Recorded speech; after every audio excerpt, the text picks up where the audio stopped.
thank you so much, Lydia. Dr. Lydia Wassink is a biologist. She's a professor, and I can't even begin to explain all the cool things that she does and researches. But she's been a great juror and particularly good for the theme of the show, which you all really hit the nail on. So welcome and thank you. And hello to all of our Zoomers out there. We are happy to have you there. If you do want to speak up through the Zoom, just speak up, but keep muted until then.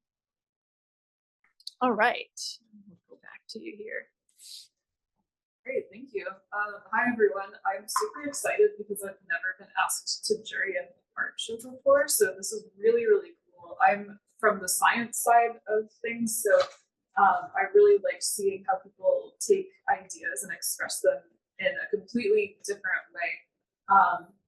So I guess I can just walk around and talk about the pieces as we come across them. And I don't know what the format of this usually is, but if you have questions or you want to say anything or tell me that you're the artist who did the piece, I'd love to hear. Yes, we always encourage participation.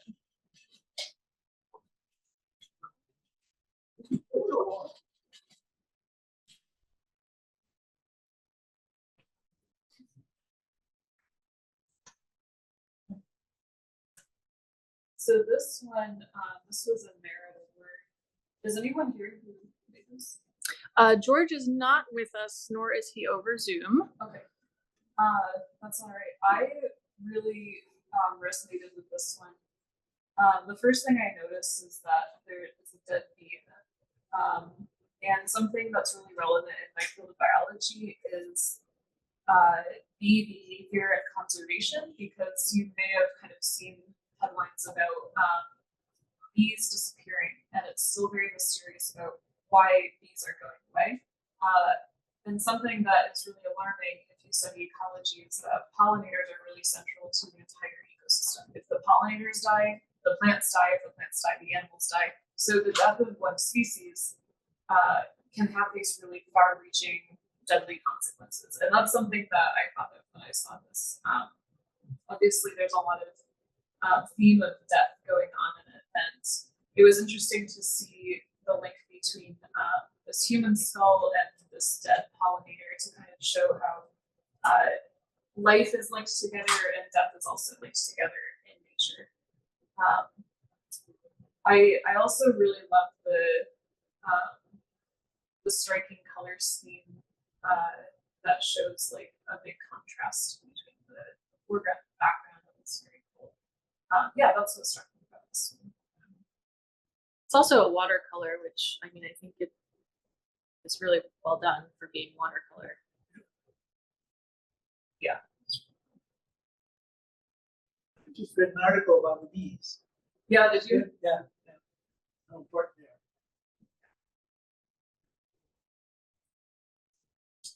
This dental curve is terrible.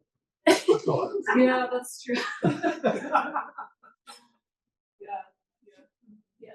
Maybe that's why you died. Well, we actually have another person here today. Kay is hiding back there somewhere, but I don't know if you want to say anything about your work while we're in this corner of the room. Sure. I'll do that. Where do you want me to go? Here? Anywhere you like, it's fine. Yeah. Oh, you're on. Hi, I'm Kay, and I'm supposed to be part of this show, and I came up tonight to meet the juror, as science and art are my polymath skills. And it was a thrill to be part of it because I knew that my work would be seen potentially initially in a more traditional format, as a seascape, as a landscape.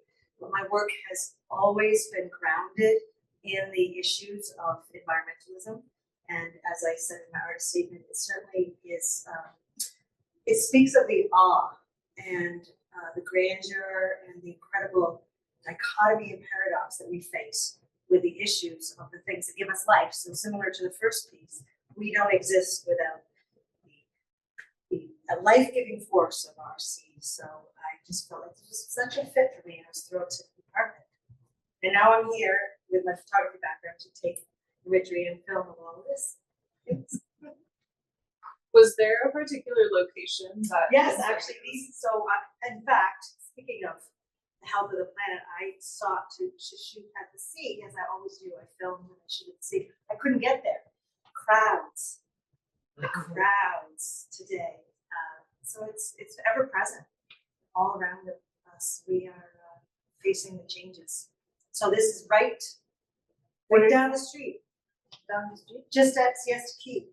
Okay. Yeah, so I'll walk the entire length of it and shoot beach people and people in the waters, and of course the advent of red tide and the incredible realities that we're facing right here, right now. With media? This is oil paint. So I work in watercolor, acrylic, oil, drawing media, but I've increasingly moved to painting with palette knife on board. It's a very physical, sculptural process for me. And I enjoy it, but the other reality, very pragmatically, is humidity. In COVID, the materials that were being shipped to build stretchers had gone down, so the humidity was really. So I had to get more and more solid materials. So that's why I. So that's on board? That's on board.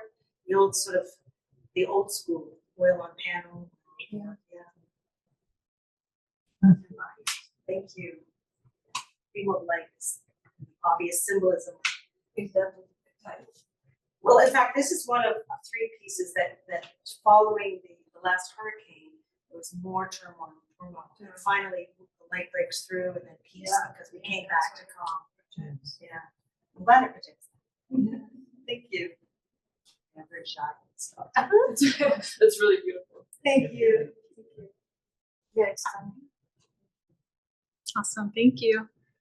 So we have another award winner down here, and she's with us as well.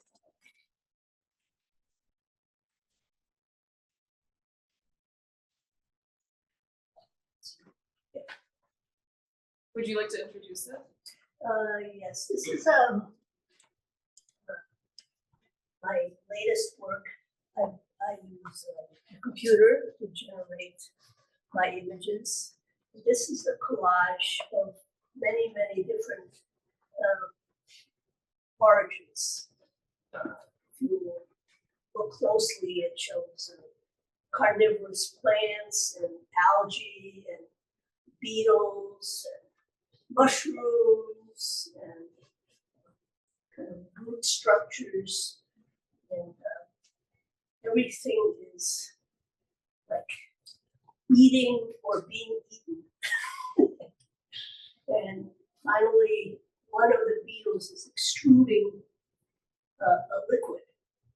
And that's what I named biofuel, because the petroleum is made from all of these living creatures that have kind of been squashed together underground to form the oil.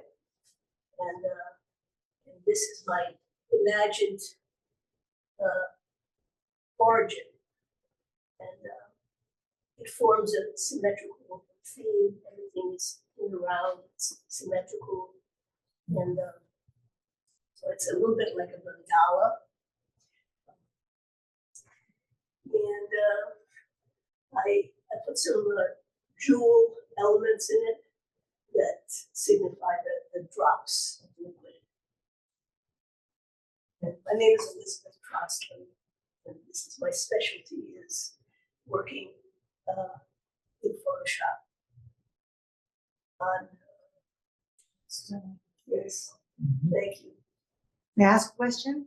Do you import images to Photoshop that you independently create, or you capture, you find on the web? Both. A little of everything? Because before computers, I was an illustrator, and my specialty was botanical illustration. Oh.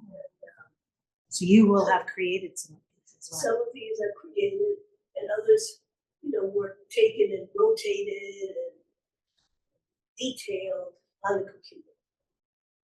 But still, have that love for the biological forms.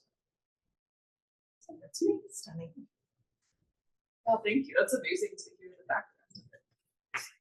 I thought this was really, really striking, and part of me loves to look at it, and part of me is kind of viscerally disturbed looking at it Yes. because it really has this powerful kind of effect of rot and decay. Yes. But you also see kind of life feeding off of that, which I can really see in the inclusion of like the fungi, the insects, the carnivorous plants that have to like feed off of this death. And it was actually one of the few pieces in the whole show that I noticed included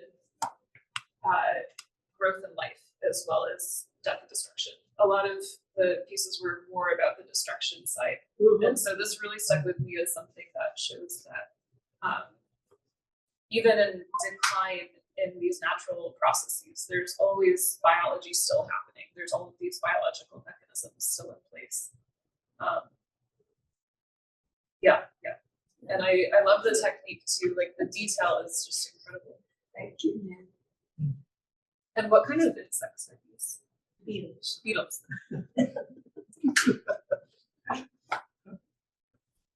Fantastical beetles. Yeah.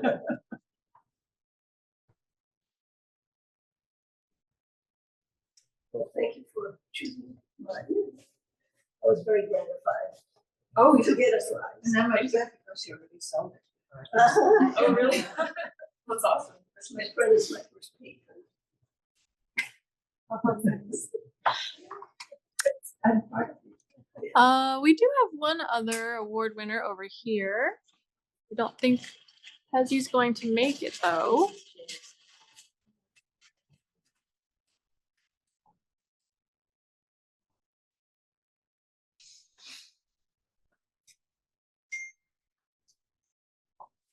So this one was one of the ones that really spoke to me about destruction. It feels like a very chaotic picture. It's amazing. And what I see is 2 sea turtles. I'm not sure if that's what everyone else sees. Well, definitely, yeah. At least one sea turtle. And what do you And- see up there? This one, Yeah, on top. I'm not sure. I think I see plastic here, and maybe that's also plastic in the background. And then this is the other face that could maybe be a fish or a sea turtle face. Yeah. Well, the title is quite intense as well. What is the title? Mother Turtle's Last Breath, Eating Microplastics. Yeah. Yes. And that's all? I believe so. Oh, acrylic. Oh, it's acrylics. Yeah, so this one, just the chaos and the kind of jarring texture of it was definitely a good picture of plastic pollution in the ocean. Just kind of the disorder that it creates and the like jarring displacement of all of these man-made objects in the ocean. We probably right now all have microplastics in our brains. Microplastics are being taken up by every single life form and just kind of around, like built into our biology now. So it's kind of inescapable. It also reminded me of, there was a summer I was in Honduras doing some research stuff. And it was an island off the coast of Honduras that was really pristine. There was hardly any buildings on it. It was completely jungle. And every single beach was just mounds of plastic. And there was more plastic than beach. And it wasn't the inhabitants of the island that were even using and producing plastic. It was all just floating over from the mainland. And it kind of looks like this sort of shoreline, just chaotic and really striking. And yeah, this really stuck with me.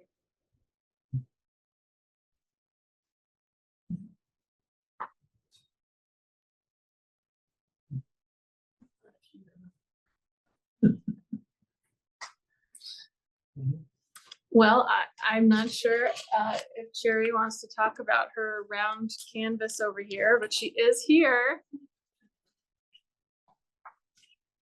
If that's okay with you, Lydia. Yeah, absolutely. I work in fabric and I like social comments. When I first started teaching, it was 67, 69. So my students and I did a lot of social comments at that point, if not more. So this has evolved in a lot of different things. This was originally W, when he was president, resist, and this is a resist, but we made it with freezer paper onto an old tablecloth. And I had a space where I could make a mess, and so then when Ukraine was invaded, there was cross stitching that went on to that, and then this one now today, this is the micro plastics everywhere in us and everywhere.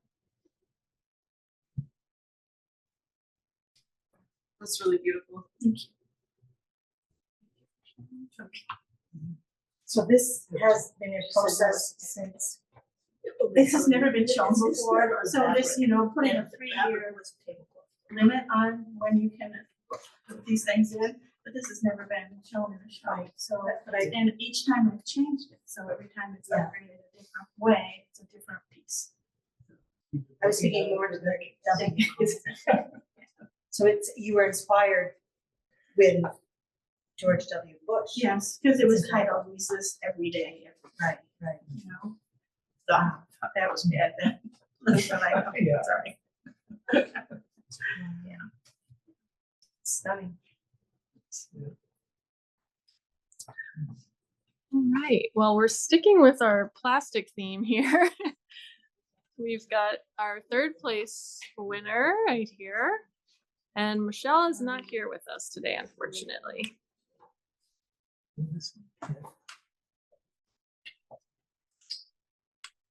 So this one really hit home for me because I've seen almost this exact thing, not in art form, but in biology form. On that island in Honduras, we were on a hike, and at the very top of this mountain, we found a hermit crab. And the hermit crab could not find a shell. They can use almost any kind of shell. There weren't enough shells, but it did find a plastic bottle cap to live in instead. So he was crawling around inside his bottle cap. One thing that this also reminds me of is the problem with ocean acidification is that it's going to be chemically difficult for any shell building organisms to actually make the chemical reaction that builds that shell material. So this includes coral and anything that makes a shell, like crabs, mussels, mollusks. So it's literally not yet, but acidification continuing decades into the future. The skeletons that are supporting those animals will literally melt in the seawater. And so this piece really kind of shows what are we left with after that kind of death has occurred on a biological level and even a chemical level. We're left with our own plastic remnants and then just the skeletons of animals. And I believe the crab is actually made out of bones of several different species, which was really, really cool. So it's simple, it's kind of cute to look at, but it's also really ominous and eerie in many ways. I really, really loved this one.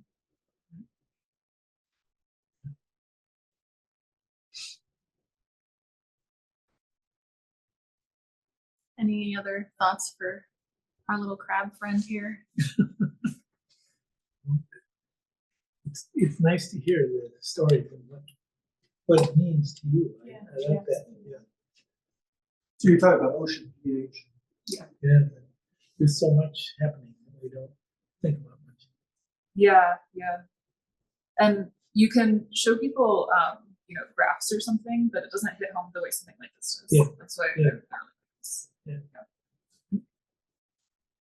All right. Well, Rajini is here. He's our first place winner. I think you're next up. Oh, you're the first place winner.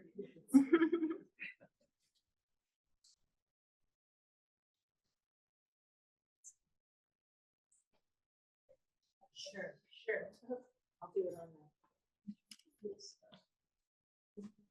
Could you introduce it for us? Yeah, sure. Excuse me for my throat. Yeah. I generally used to roam around forests and in India when I was in India. I'm from India. So a lot of anguish when I see the conflict between human and nature. So that's always there on my back of my mind. So all my artworks revolve around the conflict of nature and humanity. So when I see this, the theme from Sarasota, Center Sarasota, it was like, yeah, I'll try my luck. So the whole idea of giving this is our own intelligence has turned against us. It's backfired intelligence. So I always feel that our human intelligence is like a double-edged sword. So it's sharp, but it's sharp on the back side too. So we have to handle it very nicely, otherwise it may, again get trapped. We will get trapped into it. So here I wanted to show, the human intelligence is exploding. But when I see, I'm using the fishes, the clay fishes, as the life in this whole world. It's not only ocean life, but whole life, even including the human life. So in our own intelligence, we are getting trapped. So that's what I wanted to show, the neural network through these the wiring structure and all. I've used the plastic bags behind this as the first layer.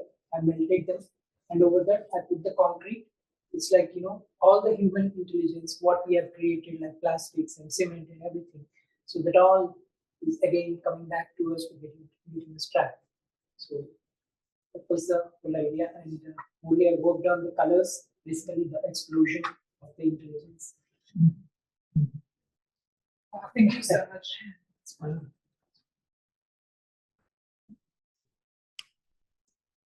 So this, when the second I saw it, I was like, this one for sure.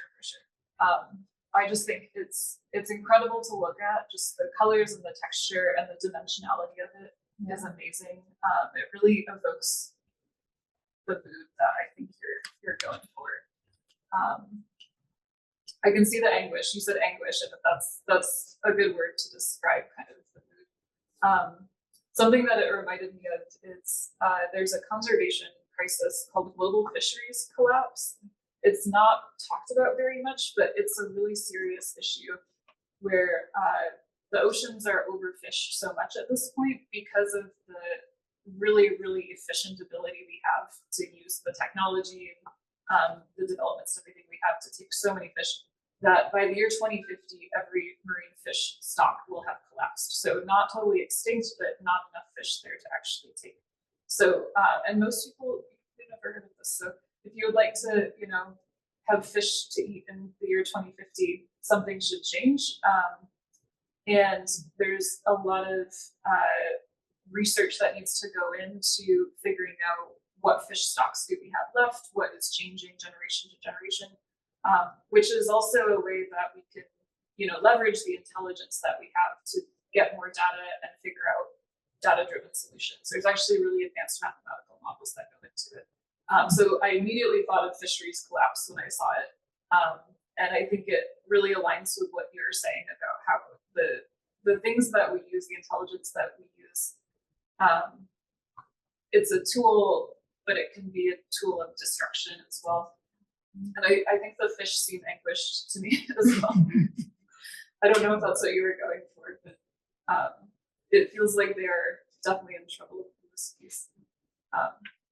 And I really love the colors. The colors Oh are. my gosh. The bright orange, that's the intelligence. Yeah. Very bright. That's what I think. Did you make the fish? Yeah, they are made by with the clay, Mhm. and then I colored them.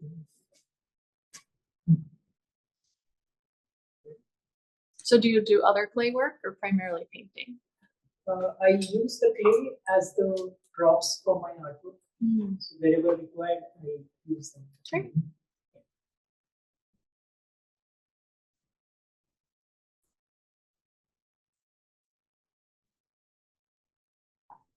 Thank you so much.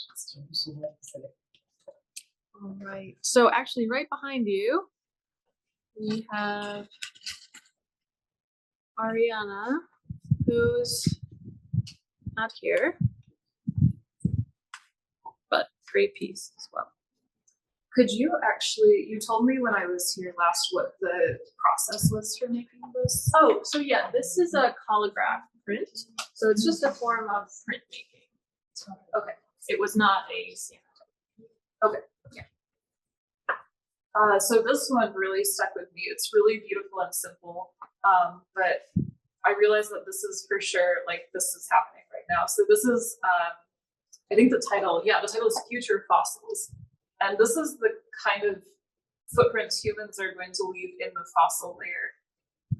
It's going to be probably the most massive noticeable presence in the fossil layer since rocks started being laid down. One of the classes I teach is a fossil hunters class, and we're digging up organisms from 450 million years ago and kind of seeing how those organisms change their environment. And you can see that even with things like little corals and snails, ancient snails. There are invasions and there are extinctions, and we can see those changes happening in the ecosystem even that long ago. But the way that humans are going to leave a mark is going to be really, really, really obvious in the fossil record. And I don't know why I've never pictured before like something like a soda can preserved in the rock for the next several millions to billions of years. It also made me wonder, who's going to be digging up this fossil? Is it going to be us? Is it going to be the Greys? Some visitors from somewhere else? Machines, yeah. Whoever it is, they will see what we've done.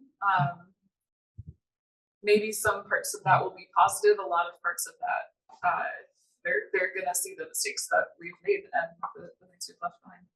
That's such a moving piece. After I saw it, when you checked it in every time I threw a piano in the trash, I think about, oh, how do you make a print out of that? It's really quite cool. It also really speaks to the Anthropocene, which was the sort of subtext of the show. Yeah, we're important enough to get a whole era of geologic time named after us. I mean, I guess that's one way to think about it. Sometimes you don't want to be famous. Awesome. All right. So who is next?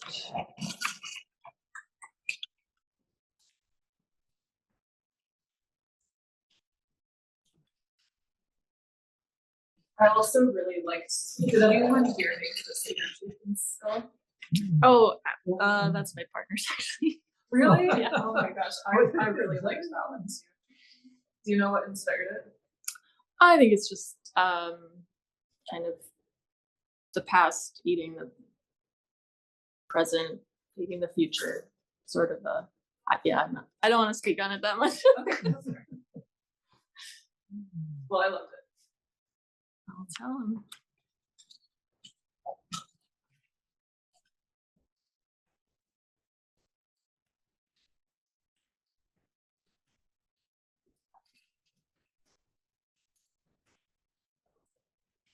Like these two. I don't know if anyone here.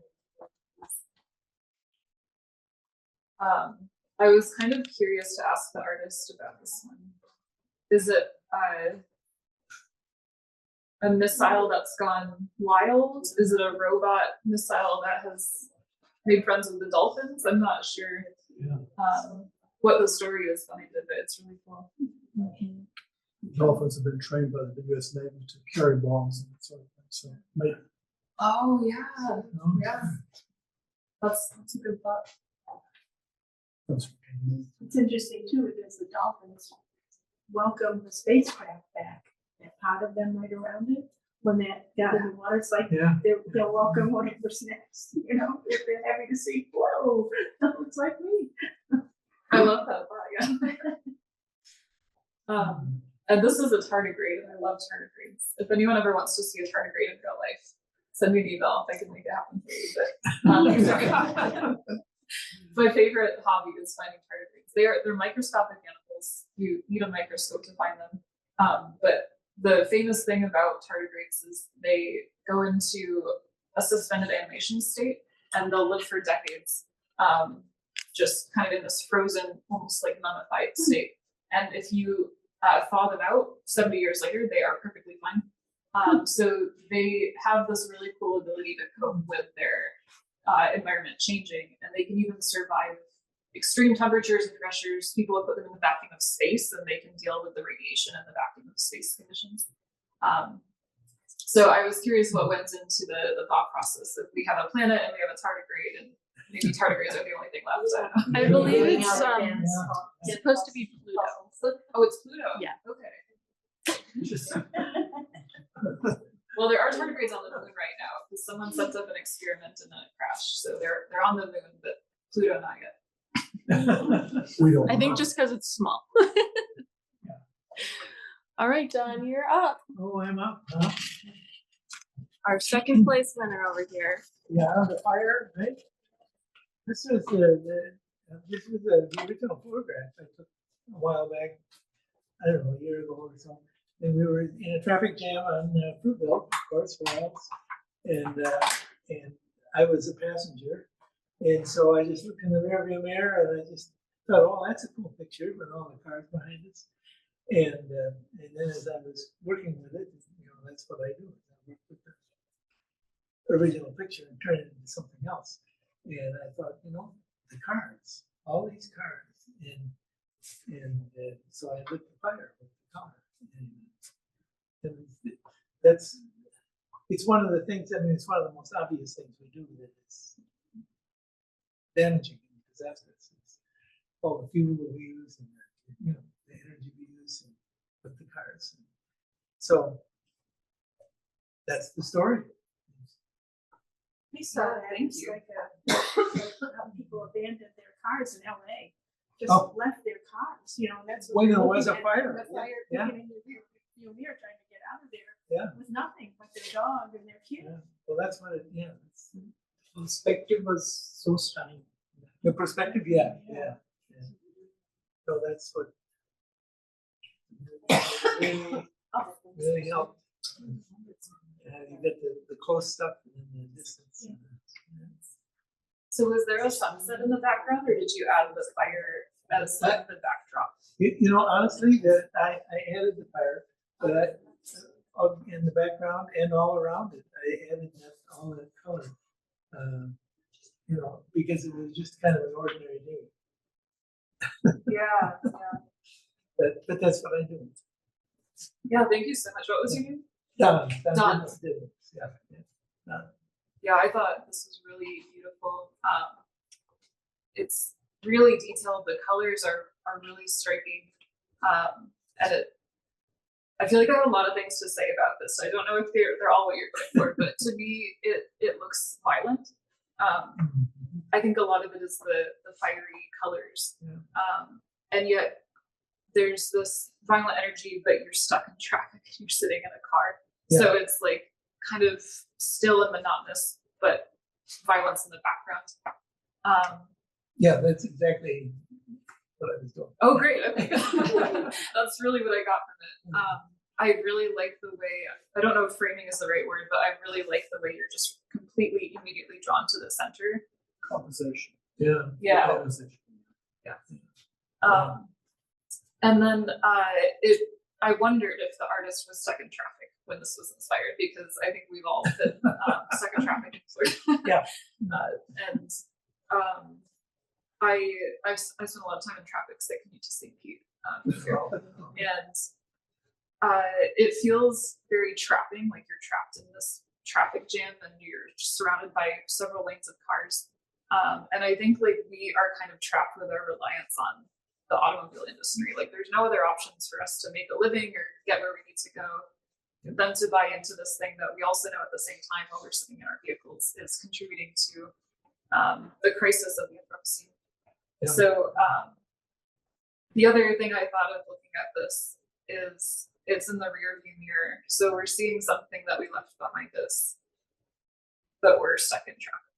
And hindsight is 2020, right? So we can look back and see, oh yeah, when industrialization started, that was the first thing, and then with this thing, and then we lost these species and biodiversity loss, and we can see what happened looking behind, but it's already behind us. So I just saw so many things in it. Yeah, there's a lot of stories.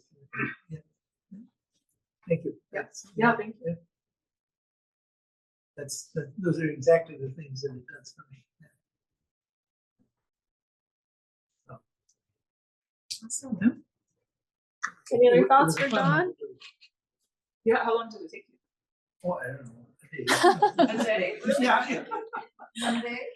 That's it? Yeah, I got kind of, you know, although then I let them sit.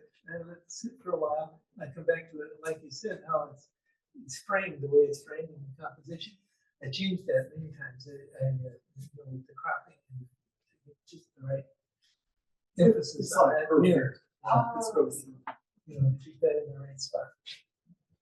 Because it was more around. Yeah. But that's part of the process. I think they came your sense of optimism when you see all this horrible, despairing worldview. Me or Yeah, you. Yeah. Because you know a lot of things that are going on, and how do you cope with all that? I can tell you what I think, but I don't know if it's that helpful to most people. Because I really value the evolutionary perspective, where I know that there's been life forms for billions of years on this planet, and there's been extinctions, and there's been huge global crises and huge climate change shifts regularly as just the pulse of the planet changing over time. And we feel a lot of things right now because we're responsible for this one in many ways, but we're also just one of the species that showed up. And there's things to celebrate about, you know, being human. There's things that are unique about human biology, behavior, and cognition. But there's also all of these other animals that have fascinating biology, behavior, and cognition, and there will be in the future, no matter what happens. So I think, you know, the part that's hard to be optimistic about is in the near future, will we have food to feed people? Will we have fish to feed people? Will we have enough oxygen to sustain a human population? If you kind of let go of humanity and you're like, well, that's just one species, there's a lot to look forward to with who is the next species that's going to dominate the planet. Maybe the fish, maybe the octopus. You know? So that's what I think about. I don't know if that's optimistic at all, but It's a large people. yeah. Nice. Yeah, that's a great question. Thank you. All right.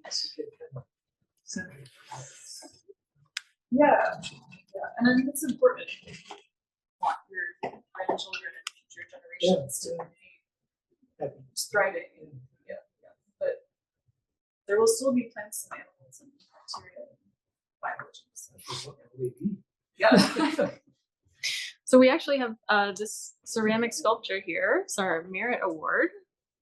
And Michelle is not here with us.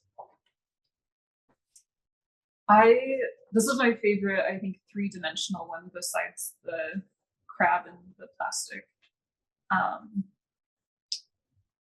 And it really evokes a ruined building.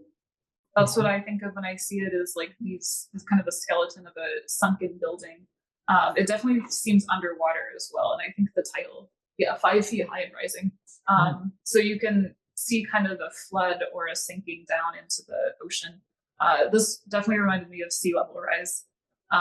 That's something I talk to all of my students about, is we live in this beautiful setting in Sarasota, but a lot of our economy is dependent on beaches to draw the tourists.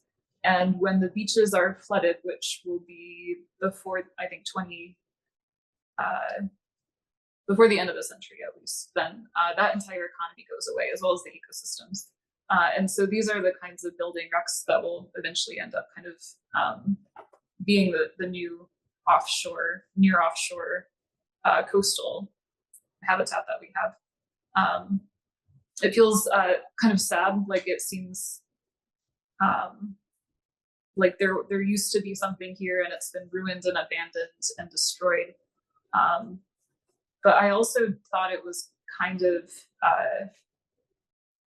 really beautiful to look at the same time. I think the colors are very cool. I like the way that the colors work together. And I like the way the shapes are a lot more organic looking than I think they would have been in the unruined building or whatever the structure started out as. So there's kind of this this beauty in it too. Yeah. I wish Michelle was here because for anyone that's not as familiar with ceramics, like a lot of the movement in the architectural part is probably from the firing. So it's unexpected. I would imagine a lot of those were pretty straight when she put them in the first time. And then through the second or third firing, they got more wobbly. Oh, really? Which works so perfectly. Yeah. Especially like this one kind of. I saw a shipwreck.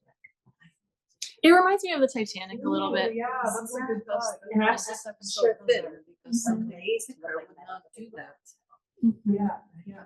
really, you almost hear that noise of metal. Yeah, There's just so many glaze textures on it, like the crackling on the white bottom and then the gross kind of pimply glaze over there. Yeah.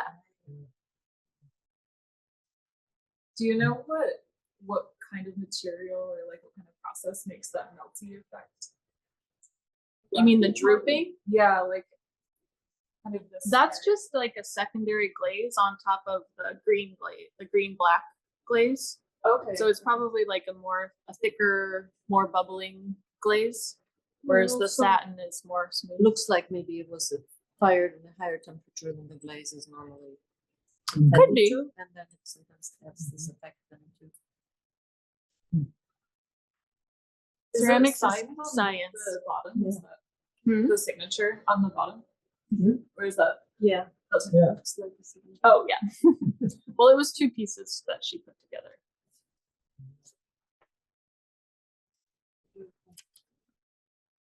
Yep. All right. Water's Well, we've washing got up. one more little birdie over here.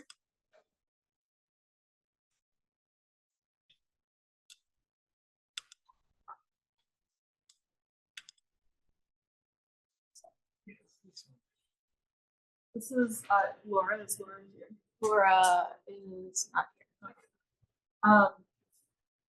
This one I had to include for sure. And it's so when I first came, you said it was simple but effective, and I think that's the best thing to be said about it. It is it's beautifully done. It's simple and elegant, but it really hit me. And I think it's also simple in that we've probably all seen this at some point living in Florida is a wetland bird in a construction zone, because we have a lot of both of those here. I always see ibises in parking lots, and when I first moved here, I was like, these beautiful exotic birds look like they should be in like the Nile in Egypt, and they're in the public parking lot. What really got me is just that the bird has been completely displaced from its wetland habitat. You can just picture it thriving in the Everglades, somewhere beautiful and lush like that, and it's hanging out in a ditch now with this construction in the background. And it reminds me of a process that people who study anthropogenic effects on ecosystems will talk about something called an ecological trap or an evolutionary trap, which is where you have an organism that's really well adapted to its environment that its ancestors have lived in for thousands, millions of years. And then we came along and changed things really, really quickly. And evolution is a process that allows animals to adapt to change, but if the change happens too fast, evolution doesn't have enough time to catch up.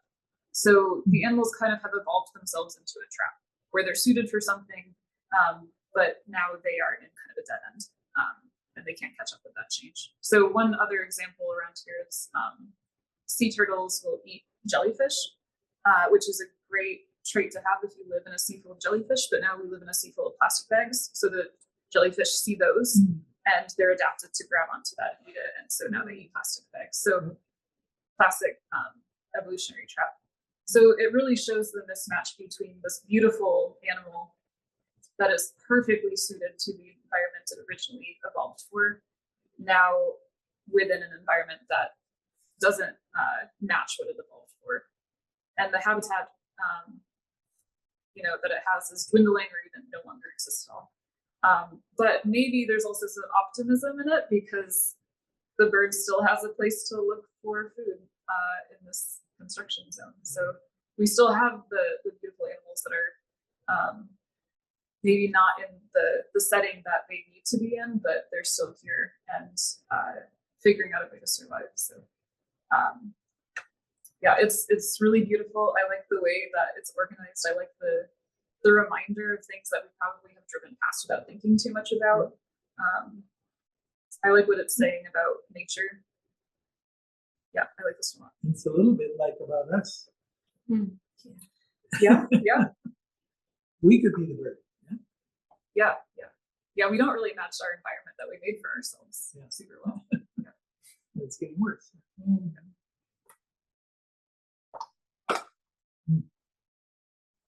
Does anyone else have anything else they want to talk about? Or Keith, you've got a piece. You want to talk about your piece? Sure. It's huge thing. So what happened?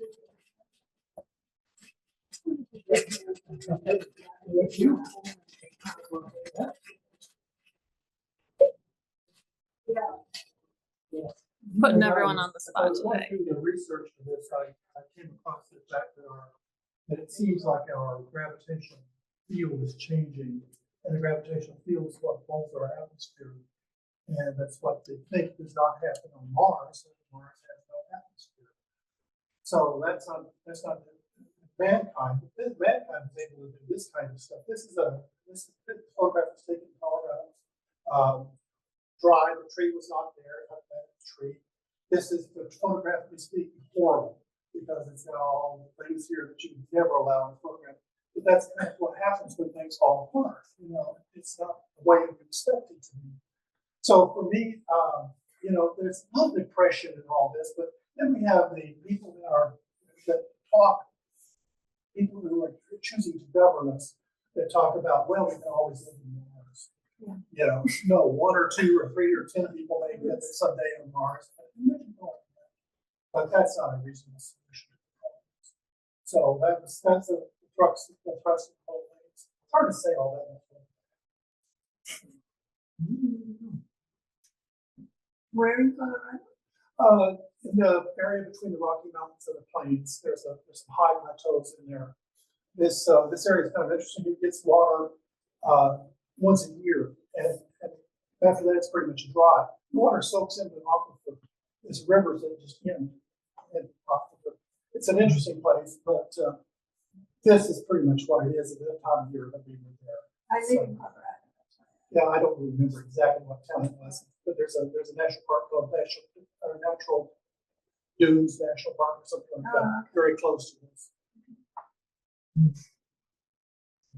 Yeah, it's really cool. And the Very shadows in the back? I'm sorry. And the shadow in the back. All this is created from a very blue sky, and what I did was just little drinking it, tuck, roll, and pretty soon you end up with this kind of thing. This is the photographer's. I know what it means. Yeah. Photographer looks at this thing and say, "My God, that's terrible." Was it blue sky? Oh yeah. No, the sun was only about yay big up there. So you need a bigger sun than that if you're going to destroy them. It reminds me of the Dust Bowl. Yeah. I've heard Oklahoma stuff. There's a lot of history there. Maybe that's but trees from another image. So what it is.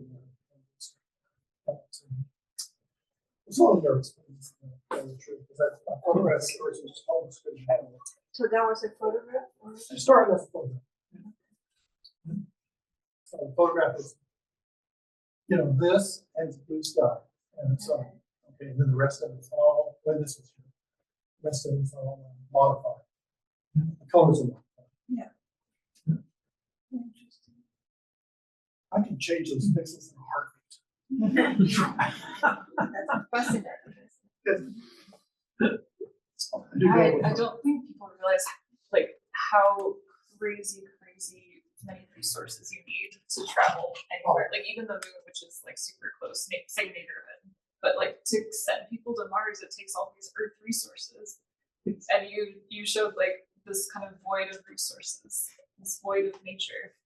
On Mars, there's no like in situ resource utilization yet that we could leverage to actually make it feasible for people to live there. Yeah, it's crazy. Yeah. The good news, the atmosphere probably won't go away for another several thousand years, a million years, or whatever. So we're for a while. George Carlin, by the way, just an aside, George Carlin did a public comedy act back long before you were born. That talked about, oh, you guys are worried about the Earth. The Earth will still be here, just exactly what you were saying. The Earth will still be here. So you guys should just forget it. Yeah. It was comedy routine. Thank you. Yeah, thank you. Well, thank you so much, Lydia. That was really Yeah. great. Yeah, thank you guys. This is really, really cool. I really appreciate the opportunity. Absolutely. And thank you all for joining us on Zoom. For all my artists out there, we have our Vice and Virtue call up right now, and the deadline is Sunday, April 27th. So you still have a whole month. I'm going to use it. Yes. So if you have any questions about it, just let me know. And thank you guys so much for coming.